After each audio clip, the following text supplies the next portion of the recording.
say my mind and you don't die. This is the season 4, the episode 650 in the series How to Manifest Immortality. And the name of today's teaching is The End of Injustice. What then remains to be undone for you to realize their presence? Only this. You have a differential view of when attack is justified and when you think it is unfair and not to be allowed. When you perceive it as unfair, you think that the response of anger now is just, and thus you see what is the same as different. Confusion is not limited. If it occurs at all, it will be total, and its presence in whatever form will hide their presence. They are known with clarity or not at all. Confused perception will block knowledge. It is not a question of the size of the confusion or how much it interferes. Its simple presence shuts the door to theirs and keeps them there unknown. What does it mean if you perceive attack in certain forms to be unfair to you? It means that there must be some forms in which you think it fair, for otherwise how could some be evaluated as unfair? Some then are given meaning and perceived as sensible, and only some are seen as meaningless. And this denies the fact that all are senseless, equally without a cause or consequence, and cannot have effects of any kind. Their presence is obscured by any veil that stands between their shining innocence and your awareness that is your own and equally belongs to every living thing along with you. God limits not, and what is limited cannot be heaven, so it must be hell. Unfairness and attack are one mistake, so firmly joined that where one is perceived, the other must be seen. You cannot be unfairly treated. The belief you are is but another form of the idea you are deprived by someone, not yourself.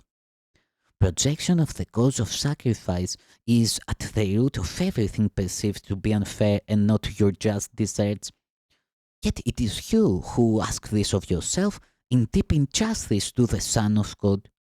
You have no enemy except yourself, and you are enemy indeed to him, because you do not know him as yourself. What could be more unjust than that he be deprived of what he is, denied the right to be himself, and asked to sacrifice his father's love and yours as not his due? Beware of the temptation to perceive yourself unfairly treated. In this view, you seek to find an innocence that is not theirs but yours alone, and at the cost of someone else's guilt. Can innocence be purchased by the giving of your guilt to someone else? And is it innocence that your attack on him attempts to get? Is it not retribution of your own attack upon the Son of God you seek? Is it not safer to believe that you are innocent of this and victimized despite your innocence? Whatever way the game of guilt is played, there must be loss. Someone must lose his innocence that someone else can take it from him, making it his own. You think your brother is unfair to you because you think that one must be unfair to make the other innocent. And in this game, do you perceive one purpose for your whole relationship? And this you seek to add unto the purpose given it. The Holy Spirit's purpose is to let the presence of your holy guests be known to you. And to this purpose, nothing can be added, for the world is purposeless except for this. To add or take away from this one goal is but to take away all purpose from the world and from yourself.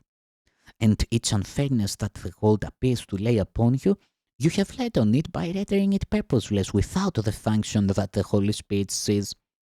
And simple justice has been thus denied to every living thing upon the earth. What this injustice does to you who judge unfairly and who see as you have judged, you cannot calculate. The world grows dim and threatening. Not a trace of all the happy sparkle that salvation brings can you perceive to lighten up your way. And so You see yourself deprived of light, abandoned to the dark, and fairly left without a purpose in a future world. The world is fair because the Holy Spirit has brought injustice to the light within, and there has all unfairness been resolved and been replaced with justice and with love. If you perceive injustice anywhere, you need but say, by this do I deny the presence of the Father and the Son, and I would rather know of them than see injustice which their presence signs away